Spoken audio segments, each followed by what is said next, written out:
ወገኖቿን በውበቷ ያዳነችው አስቴር። ሀገርና ሕዝብ ከጥፋት የሚድኑትም የሚጠፉትም በግለሰቦች ምክንያት የሚሆንበት ጊዜ በተደጋጋሚ ታይቷል። ግለሰቦች የመከራና የስቃይ ቀንበር ሊጭኑ ከጥፋትና ከፍዳም ሊያድኑ እንደሚችሉ ይታወቃል። ዕውቀታቸውን፣ ጉልበታቸውን፣ ገንዘባቸውንና መልካቸውን ጭምር ለድህነትም ለጥፋትም ያውሉታል። በተለይም የሴቶች ውበት ለሀገርና ለሕዝብ መጥፊያና መዳኛ ሲሆን በተደጋጋሚ ታይቷል። በሴቶች ውበት ምክንያት አደጋ ደርሷል፣ ሰላም ወርዷል። ቁንጅናቸው ለስለላም ለአመራርም ለማማለድም እያዋሉት ብዙ ሰርተውበታል። አስቴር አሚናዳብም የምትመደበው ከነዚሁ ውስጥ ነው። አስቴር የት ተፈጠረች የሚያሰኝ ውበቷን ንጉሡን አማላ ለእርሷ የተቀናጣ ኑሮ ለመኖር እንዲደላትና እንዲደምቅባት ገንዘብ ለመሰብሰብና አሽከር ለማዘዝ አልተጠቀመችበትም። ወገኖቿን ከእልቂትና ከመሰደድ ከመገደልና ከመዘረፍ ለማዳን ነበር ያዋለችው። ስሟና ታሪኳ በቅዱስ መጽሐፍም እንዲመዘገብ ያደረገው ይኸው ተግባሯ ነው። በንጉሥ አርጤክስስ ቤተ መንግሥት የተፈጠረው አጋጣሚ የአስቴርንም የወደፊት ዕጣ ያልታሰበ አድርጎታል። እንደ ዘመኑ ወግ ንጉሥ አርጤክስስ ከቁባቶቹ መካከል ለንግሥትነት የመረጣት አስጤንን ነበር። አንድ ቀን አስጤን የንግሥትነት ማዕረጓን ሥነ ሥርዓት ዘውድ ደፍታ እንድታከብር እንዲጠሯት ንጉሡ መኳንንቶቹን ወደ እርሷ ላከ። በልማዱ ሚስቱን አክብሮ የሚወስደው ባልየው ስለነበረ አስጤን ንጉሡ ባለመምጣቱ የላካቸውን መኳንንት መለሰቻቸው። ይህ ደግሞ ለአማካሪዎቹ በበጎ አልተተረጎመም። ንግሥቲቷ ንጉሡን ከናቀች የሁሉስ ሚስቶች ባሎቻቸውን ላይታዘዙ አይደለምን ብለው አሰቡ። ስለዚህ ከቤተ መንግሥቱ እንዳትገባ መከሩት። ንጉሡም በንግሥቲቷ በአስጢን ድርጊት ተናዶ ነበርና ምክራቸውን ተቀብሎ አባረራት። ስለዚህ ወደ ቤተ መንግሥቱ በእሷ ምትክ በግዛቱ ካሉ ቆነጃጅት የሆኑት ደናግላን እንዲፈለጉ ታዘዙ። የሀገር መሪዎች በሥልጣን እስካሉ ድረስ እንኳንስ ሳዘው ምን ሊያዙ ፈልገው ይሆን ብሎ የሚጨነቅላቸው አይጠፋምና ባለሟል ነን የሚሉት ሁሉ ቆንጆ ለመፈለግ በየፊናቸው ተሰራጩ። ያን ጊዜ ነው እዚያው ኦዋና ከተማው እንደ ፀሐይ የምታበራ እንደ ጨረቃ የደመቀች የውበት ራህመት የፈሰሰባት ናት የተባለችው አስቴር የተገኘችው። አስቴር የነበረችበት ዘመን በአምስተኛው ክፍለ ዘመን ዓመተ ዓለም ነው። የታሪክ ተመራማሪዎች የፐርሺያ ንጉሥ አርጤክስስ የነገሰበትን ዘመንና ለቁባትነት የተመለመለችበትን ጊዜ አስልተው በ462 ዓመተ ዓለም እንደተወለደች ገምተዋል። አባቷ አሚናዳብ የሚባል ሲሆን ትውልዱ ከእስራኤሉ ንጉሥ ሳኦል የሚመዘዝ ነው ይላሉ። ከኢየሩሳሌም በምርኮ ወደ ፐርሺያ የተወሰዱት ወላጆቿ በሕፃንነቷ ስለሞቱ ያደገችው ሞርዶኪዮስ ከተባለው አጎቷ፣ አንዳንዶቹም ያጎቷ ልጅ ነው ይላሉ፣ ዘንድ ነው። ይሁዳዊ ስሟ ሐዳሳህ ሲሆን በፐርሺያ ስያሜዋ አስቴር ተብላ ትጠራለች። ያሳደጋት መርዶኪዮስ የተማረ ለእምነቱና ለይሁዳውያን ባህል ጥብቅ የነበረና አስቴርም ማንነቷን እንዳትረሳ በከፍተኛ ቁጥጥር ያሳደጋት ነው። ያን ጊዜ የሚኖሩት ሱሳ ተብላ በምትጠራው የፐርሺያ ዋና ከተማ ነው። አስቴር እንኳን የሚበልጣት የሚተካከላት የማይገኝላት ውብ ሆና በመገኘቷ ወደ ቤተ መንግሥት ተወሰደች። ንጉሡም በመልኳና በቁመናዋ በፍቅር ወደቀ። ስለዚህ ለንግሥትነት ተመረጠች። አሳዳጊዋና አጎቷ መርዶኪዮስ ወደ ንጉሡ ስትወሰድ ይሁዳዊነቷን እንዳትገልጽ በጥብቅ አስጠነቀቃት። ምክንያቱም የፐርሺያ ነገሥታት ከፐርሺያ ተወላጆች ውጭ ማግባት አይፈቀድላቸውም ነበርና ነው። አስቴር ከፍ ባለ ሰርግ ተሞሽራ የንጉሥ አርጤክስስ ሚስት ተብላ በንግሥትነት ማዕረግ በቤተ መንግሥቱ ተቀመጠች። አጎቷ ሞርዶኪዮስ በንጉሡ አደባባይ የሚያገለግል ይሁዳዊ ነበር። የራሱን ይሁዳዊነት ባይደብቅም ያሳደጋትን አስቴር ይሁዳዊነት እንዳይታወቅ ግን ይፈልጋል።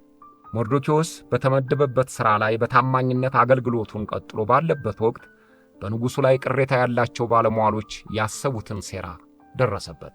ቢክታና ቴሬሽ የተሰኙት ሹሞች ንጉሡ እንዳገልግሎታቸው በክብርና በጥቅም ከፍ ስላላደረጋቸው ቂም ያዙ። በመጤነት ከሚታዩት ከይሁዳውያን ወገን ለሆነው መርዶክዮስ ማዕረግ ሲጨመርለት እነርሱ እንዳሰቡት ሹመትና ሽልማት አለማግኘታቸው ቅሬታቸው ወደ ቁጣ፣ ቁጣቸውም ወደ በቀል መራቸውና ንጉሣቸውን ለመግደል ተነሱ። ቅሬታቸውንም በግድያ ሊደመድሙት ፈለጉ። ግን ያሰበ ሁሉ ይሳካለታል ማለት አይደለም። ሴራቸውን መርዶክዮስ ደረሰበት። ለንጉሥ አርጤክስስ በታማኝነት የሚያገለግለው መርዶክዮስ የንጉሡን ነፍስ ለመታደግ ቶሎ ብሎ መረጃውን በእርሱ ስም ለንጉሡ እንድትናገር ለአስቴር አስተላለፈላት። ንጉሡ አድማውን ሰማ። ሴረኞቹ እጃቸው ተያዘ። ራሱ ንጉሡ ሲመረምራቸው ሊገድሉት ማሰባቸውን አመኑ። ከዚያ ወዲያ ፍርዱ የታወቀ ነበር። ሞት ተፈረደባቸውና ተገደሉ። መርዶክዮስ በዚህ አገልግሎቱ ሹመት ወይም ሽልማት አላገኘም። ከነበረው ማዕረግም ከፍ አላለም። ግን የሠራው መልካም ተግባር በዋናው መዝገብ ላይ እንዲጻፍለት ንጉሡ ትእዛዝ ሰጠ።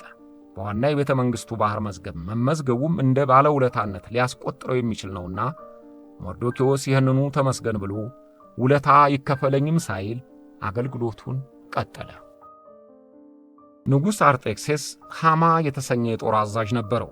ሐማ በንጉሡ ሰፊው ግዛቶች ሁሉ የሚያዝ ሁሉም የሚፈሩትና ደጅ የሚጠኑት መኮንን ነበር።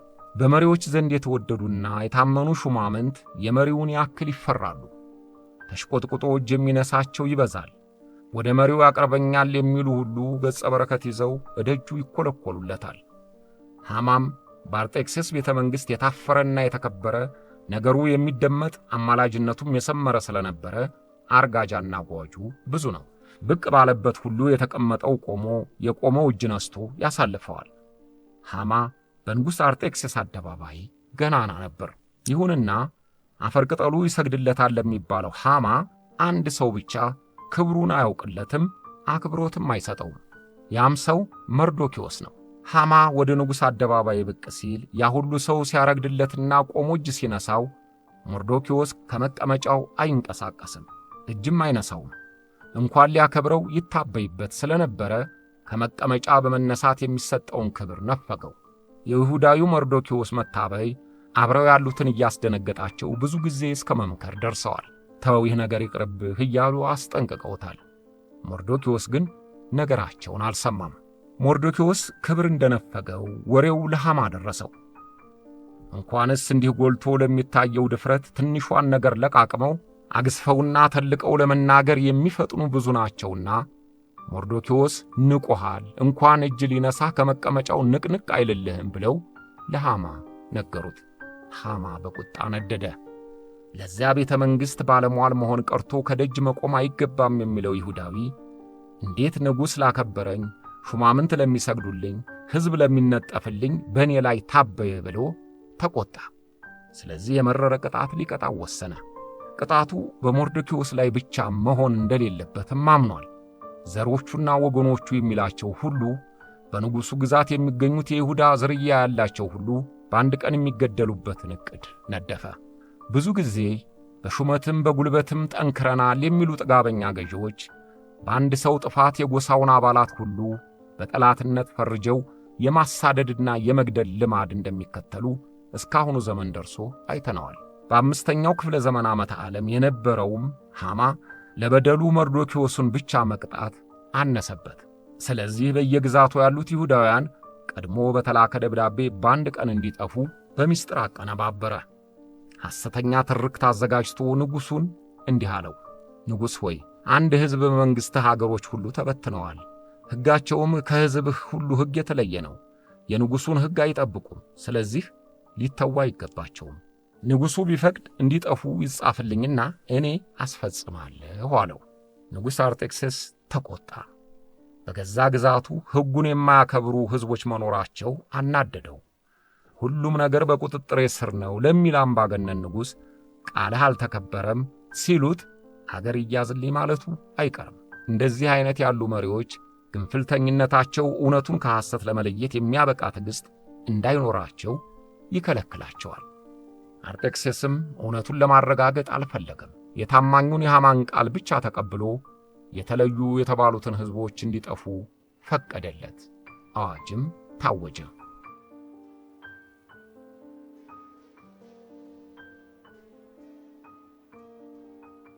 አዋጁን እንዲያስፈጽም ሞርዶክዮስና ወገኖችንም በእጅጉ ለሚጠላው ለሐማ የሥልጣን ማረጋገጫ እንዲሆነው ቀለበቱን ከእጁ አውልቆ ሰጠው። ደስ ያሰኘህን ነገር ሁሉ እንድታደርግባቸው ሥልጣን ተሰጥቶሃል አለው። ጸሐፊዎች ተጠርተው አርጤክስስ ለሚገዛቸው 127ቱ ሀገሮች በሐማ ፍላጎት በንጉሡ ፈቃድ በይሁዳውያን ላይ እንዲፈጸሙ የታዘዙበት የግድያ ማዘዣ ተላከ።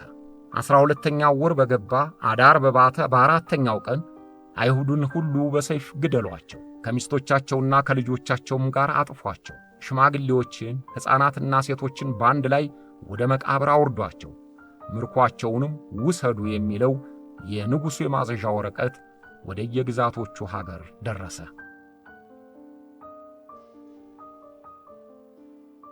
በአንድ ሞርዶክዮስ ምክንያት መላ ሕዝቡ እንዲገደልና እንዲወረስ የግፍ ትእዛዝ መውጣቱን በሱሳ የንጉሡ አደባባይ አዋጅ ተብሎ ተነገረ። በሱሳ ከተማ ያሉት ይሁዳውያን ተረበሹ። ሌሎቹም ሕዝቦች አብረው በኖሯቸው ይሁዳውያን ላይ ድንገት የተላለፈው ትእዛዝ አስደነገጣቸው። ከተማዋ ተጨነቀች። ሞርዶክዮስም የወገኖቹን የጥፋት አዋጅ መውጣቱን ሲሰማ ከፍ ባለ ሐዘን ወደቀ። ልብሱን ቀዶ ማቅ ለበሰ። አመድም በራሱ ላይ ነስንሶ መሪር ሐዘኑን በኃያል ድምፅ አሰማ። የንጉሡ አዋጅ በተሰማበት አገር ሁሉ ዋይታ፣ ለቅሶና ሽብር ሆነ። ብዙዎችም በራሳቸው ላይ አመድ እየነሰነሱ ዘተት እየለበሱ የተጋረጠባቸውን መከራ አሰቡት። ይህ ሁሉ ሲሆን ተንከብክባና ተሸፍና በንጉሡ እልፍኝ የተቀመጠችው አስቴር በወገኖቿ ላይ የሆነውን አላወቀችም። ደንገጥሮቿ የሆነውን እስኪነግሯት ድረስም በአጎቷና በይሁዳውያን የዘር ጭፍጨፋ አዋጅ መታወጁን አላወቀችም። ምንም እንኳ የንጉሡ ሚስት ብትሆን የደበቀችው ማንነቷ ሲጋለጥ የአዋጁ ጦር ወደ እሷም እንደሚዞር ለማሰብ ዕድል አላገኘችም። አጎቷ ሞርዶክዮስ ልብሱን ቀዶ አመድ ነስንሶ እስከ ቤተ መንግሥቱ በር ድረስ መጥቶ እንደነበረ ስትሰማ መለወጫ ልብስ ላከችለት። እርሱ ግን አልቀበልም ብሎ ልብሱን መለሰው።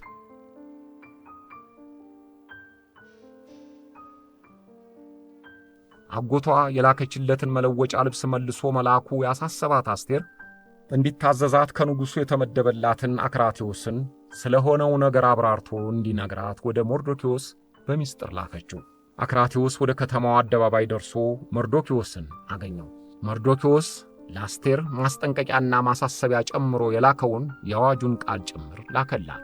ወደ ንጉሡም ገብታ ስለ ሕዝቧ ትማልደው ዘንድ እንዲነግራት ለአክራቴዎስ አጥብቆ ነገረው። ይሁንና አስቴር ንጉሡን ቀርባ ለመለመን ከፍተኛ ችግር ነበረባት። ንጉሡ ወዳለበት እልፍኝ ቁባትም ትሁን ሚስት፣ መኳንንትም ሆኑ ማንኛውም ሰው ያለ ንጉሡ ፈቃድ ድርሽ ማለት አይፈቀድለትም። ይህንን ትእዛዝ ተላልፎ የተገኘ ቅጣቱ ሞት ነው። በዚያን ጊዜ ደግሞ ንጉሡ አስቴርን ካያት 30 ቀናት ያህል ተቆጥረዋል። ያ ማለት የተፈላጊነቷን ልክ የምትጠራጠርበት ጊዜ ስለሚሆን የንጉሡን ትዕግሥት አገኛለሁ የምትልበት ጊዜ አልነበረም። አስቴር ትእዛዝ ብትጥስ የንጉሡን ምሕረት የማግኘቷን ነገር እርግጠኛ አልሆነችም። በዚህም በእጅጉ ተጨነቀች። ላጎቷም ይህንኑ ስጋት ላከችበት። አጎቷ መርዶክዮስ ግን በአስቴር መልእክት አዘነ። አንቺ በንጉሡ ቤት ስላለሁ ለአይሁድ የመጣው ጥፋት አያገኘኝም ብለሽ እንዳታስቢ። በዚህ ጊዜ ቸል ብትይ ለአይሁድ መዳንና ረፍት ከሌላ ስፍራ ይሆንላቸዋል። አንቺና የአባትሽ ቤት ግን ትጠፋላችሁ የሚል የጠነከረ መልእክቱን ላከባት። ይህን እንደ ቋጥኝ የከበደ የአጎቷን መልእክት ስትሰማ አስቴር ቆረጠች። በሞትም ልሙት ብላ ንጉሡን ለማግኘት ወሰነች። ምንም እንኳን ሕግ ባይፈቅድላትም የመጣው ይምጣ ብላ ንጉሡን ለማግኘት ቆረጠች። የወገናቸውን መከራ ለማቃለል የሚፈልጉ በነፍሳቸው ቆርጠው ማንኛውንም ነገር ያደርጋሉ። ደልቶኛል፣ ተመችቶኛል ብለው በሕዝባቸው እልቂት አይሳለቁም። ያገኙትን አጋጣሚ የወገኖቻቸውን መከራ ለማቃለል ይጠቀሙበታል። አስቴርም እንዲሁ አደረገች። የስጋቷና የፍርሃቷ መጽናኛ እንዲሆናትም አጎቷና ወገኖቿ አምላካቸውን እንዲማጸኑላት ጾመው ጸልየው እንዲያስቧት አሳሰበች። ለ3 ቀናት ጹሙ፣ ሌሊቱንም ቀኑንም ሳትበሉ ሳትጠጡ ጸልዩ ብላ ላጎቷ ላከችበት። እርሷም ደንገጥሮቿም እንዲጾሙ ነግራ ለወሳኙ ተግባር ተዘጋጀች።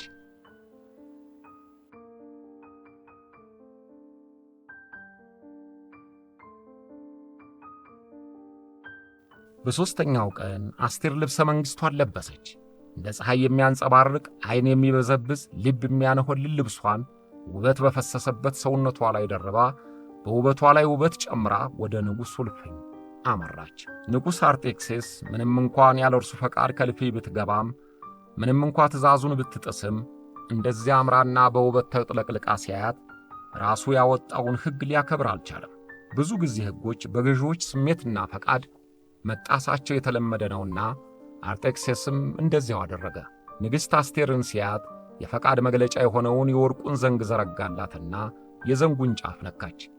ያን ጊዜ በፍርሃት ልትወርቅ ደርሳ ነበርና አቅፎ ደግፎ አቆማት። ምን ሆነሽ ነው? ምንስ ፈልገሽ ነው? የጠየቅሽኝን ሁሉ አድርግልሻለሁና ንገሪኝ አላት። አስቴርም ምስጢሯን በሆዷ ይዛ በፊትህ ሞገስ አግኝቼ ከሆነ ወደ አዘጋጀሁት ግብዣ ከባለሟልህ ከሐማ ጋር መጥተህ እንድትጋበዝልኝ ብዬ ነው አለችው። ለንጉሡ ይህ ቀላል ጥያቄ ነበር። ሐማን በአስቸኳይ እንዲጠሩ ታዞ ወደ ግብዣው አብረው ሄዱ። በግብዣው ላይ የፈለገችው ምን እንደሆነ ደግሞ ጠየቃት። ነገ እናገራለሁና ንጉሡ ከሐማ ጋር መጥቶ ነገ ይጋበዝልኝ ብላ ለመነችው። ንጉሡ ተስማማ። ሐማም ንጉሡ ከቁባቱ ግብዣ ይዞት መሄዱ እንደወደደውና እንዳመነው የሚያሳየው ሆነና እጅግ ደስ አለው። ንጉሡና ሐማ በግብዣው ላይ ተገኙ።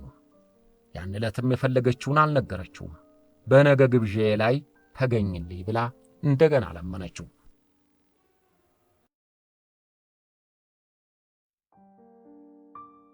ንጉሡ የማግስቱን የአስቴርን ግብዣ ከተቀበለ በኋላ ዕረፍት ለማድረግ ቢፈልግ እንቅልፍ እምቢ አለው። ስለዚህ ጸሐፊዎቹን ጠራና በቤተ መንግሥቱ መዝገብ ላይ ስለ ተጻፉት ጉዳዮች እንዲያነቡለት አዘዘ። በጊዜው ምን እንደተደረገ የንጉሡን እንቅስቃሴ የተመዘገበበት መዝገብ ሲነበብ ስለ ሞርዶክዮስ የተጻፈው ማስታወሻ ተገኘ። ሞርዶክዮስ ሁለቱ ባለሟሎቹ ሊገድሉት ማሴራቸውን ደርሶበት ለንጉሡ ተናግሮ ከሞት እንዳዳነው የተጻፈውን አነበቡለት። የሞርዶክዮስ ውለታ በመዝገቡ እንዲጻፍለት ያዘዘውም ራሱ ንጉሡ ነበር። ንጉሡ አብረውት የነበሩትን ጠየቀ። ታዲያ ለዚህ ውለታው ለሞርዶክዮስ ምን አደረግንለት አላቸው። ምንም እንዳልተደረገለት እንደ ቀድሞ በንጉሡ አደባባይ አገልግሎቱን እንደቀጠለ መሆኑን ነገሩት። በዚህም አዘነ።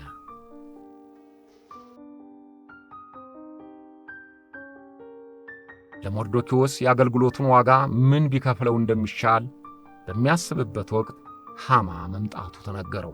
የጦር መኮንኑ ሐማ በዛ ሰዓት ከቤተ መንግሥቱ የደረሰው ስለ ሞርዶክዮስ አገዳደል ሊያሳውቀውና ሊያስፈቅደው ነበር። ሐማ በንግሥቲቱ አስቴር እልፍኝ ከንጉሡ ጋር ተጋብዞ በሚወጣበት ሰዓት ሞርዶክዮስን ከቤተ መንግሥቱ አደባባይ ስላየው እጅግ ተናደደ። ማቅ ለብሶ ለሱም ክብር ነስቶ ስላየው ቁጣው ገነፈለ። በዚያን ጊዜ ደግሞ ይሁዲዎችን ሁሉ እንዲያስገድል ሥልጣን ተሰጥቶት ነበርና ሞርዶክዮስን እንዴት እንደሚገድለው የሚያስብበት ጊዜ ሆነ። የመግደልና የማዳን ሥልጣን በእጄ ነው የሚል ሰው እንኳን የሚጠላውን የሚወደውን አሳንሶ ማየት የተለመደ ነውና ሞርዶክዮስ አንሶ ታየው። ስለዚህ እንደ ሌሎቹ ይሁዶች ሊገድለው አልፈለገም። ወደ ቤቱ ሲገባ ለቤተሰቦቹ ስለ ሞርዶክዮስ አገዳደል ምክራቸውን ጠይቋቸው ነበርና ለእሱማ መድኃኒቱ 50 ክንድ እንጨት ላይ ተሰቅሎ ሕዝብ እንዲያየው ማድረግ ነው አሉት። ሐማ በምክራቸው ተስማማ። ሐማ በምክሩ ተደሰተና የመሰቀያውን እንጨት በግቢው አስተከለ። ግን ምንም እንኳ ይሁዶችን ለማስገደል ሙሉ ሥልጣን የተሰጠው ቢሆን በንጉሡ ዘንድ የሚታወቀውን አገልጋዩን ሞርዶክዮስን ጎትቶ ሊሰቅለው አይችልም።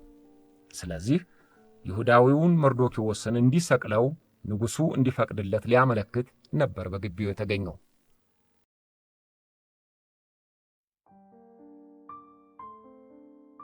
ንጉሡ አርጤክስስ ለሞርዶክዮስ ለውለታው የሚመጥን ምን እንደሚያደርግለት በሚያስብበት ወቅት ነበር ሐማ ሊያነጋግረው መምጣቱ የተነገረው። ሐማ ቶሎ እንዲገባ ትእዛዝ ተሰጠ። ጅነስቶ እንደቆመ የመጣበትን ጉዳይ ገና ሳይናገር ንጉሡ የተጨነቀበትን ጉዳይ አማከረው። ረበል ለንጉሡ ውለታ ለዋለ ሰው ምን ቢደረግለት ይሻላል ብሎ ጠየቀው። ሐማ ይህንን የንጉሡን ጥያቄ የተቀበለው ከራሱ ጋር አገናኝቶ ነው። ንጉሡ ከሱ በላይ የሚያቀርበው ሰው እንደሌለ አሰበ። በግዛቱ ሁሉ እንዲያዝበት ሾሞታል።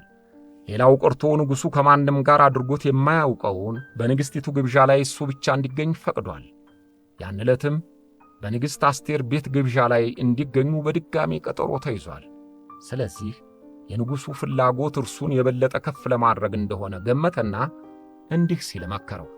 ንጉሥ ሆይ ንጉሡ ለሚያከብረውና ለሚወደው እንዲህ ይደረግለት።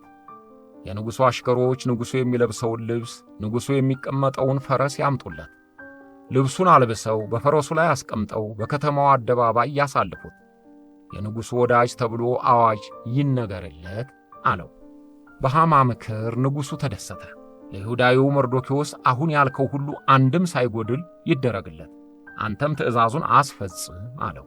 ይህ ትእዛዝ ለጦር መኮንኑ ሐማ ፊት የሚያገረጣ፣ ልብ የሚሰነጥቅ፣ ራስ የሚበጠብጥ ትእዛዝ ነበር።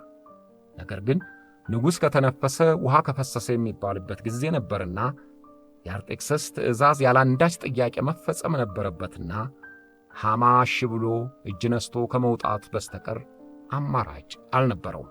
የሚጠሉትን ተገዶ ከማገልገል በላይ ጭንቅ የለም። ሐማም ያን ጭንቀትና ውርደት ተጋፈጠ። እንደ ንጉሡ ትእዛዝም መርዶክዮስ ንጉሡ የሚለብሰውን በወርቅ የተንቆጠቆጠ ልብስ አልብሶ በወርቅ ዕቃ የተጫነ ፈረስ አስቀምጦ በአደባባይ አዙሮ አዋጁንም አስነገረለት። ሐማ ወደ ቤቱ ገብቶ የሆነውን ለቤተሰቡ በንዴትና በሐዘን በሚናገርበት ወቅት የአስቴር የግብዣ ሰዓት ደርሶ ነበርና በቶሎ እንዲደርስ መልእክተኞች አቻኮሉት።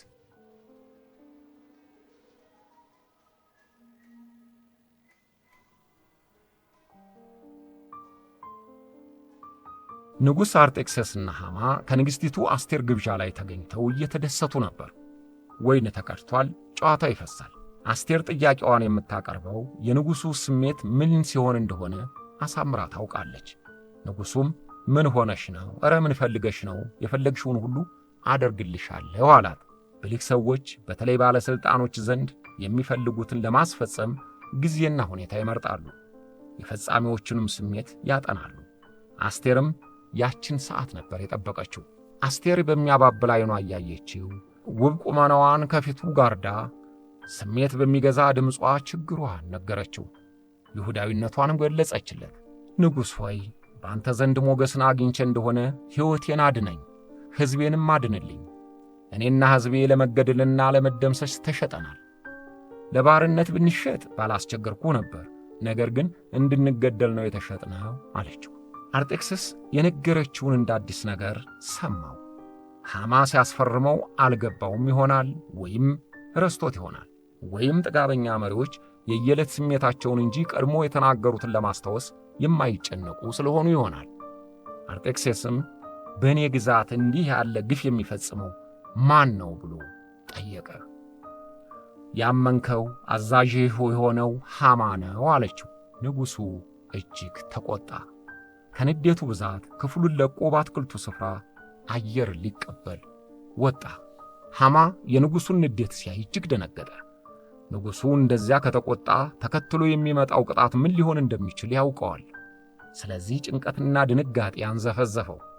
አስቴር እንድታማልደው ከተቀመጠችበት ወንበር በጉልበቱ ተደፍቶ ሲለምናት ንጉሡ ተመልሶ ወደ ቤት ገባ። ያን ጊዜም የንጉሡ የቁጣ ሰዓት ገና ባልበረደበት ሰዓት ሐማ በአስቴር ጉልበት ላይ ተንበርክኮ በአልጋዋ ላይ ተደፍቶ ሲለምናት አየው። ይህ የባሰ ቁጣውን አጋለበት። ሚስቴን በቤቴ እየተጋፋሃት ነውን ብሎ አስወግዱልኝ አለ። ያን ጊዜም ቦጋታን የተባለው የእልፍኝ አሽከር ሐማ መርዶክዮስን ለመስቀል በግቢው የተከለው እንጨት እንዳለ ነገረው። ንጉሡም እዚያው ወስደው በአስቸኳይ እንዲሰቅሉት አዘዘ። ሐማ የብዙ ቀን አገልግሎቱ በዚያች ቅጽበት ተደመሰሰ።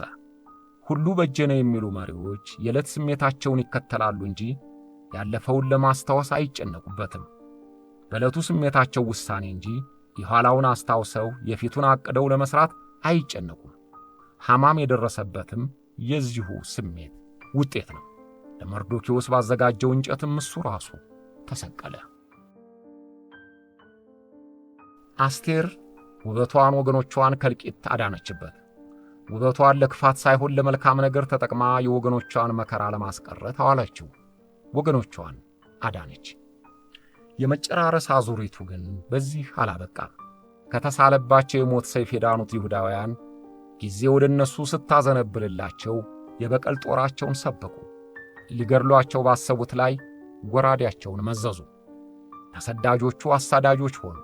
አምላካችን ከጥፋት አድነን ብለው ይጸልዩ የነበሩት ይሁዳውያን ለማጥፋት የማይመለሱ ሆኑ።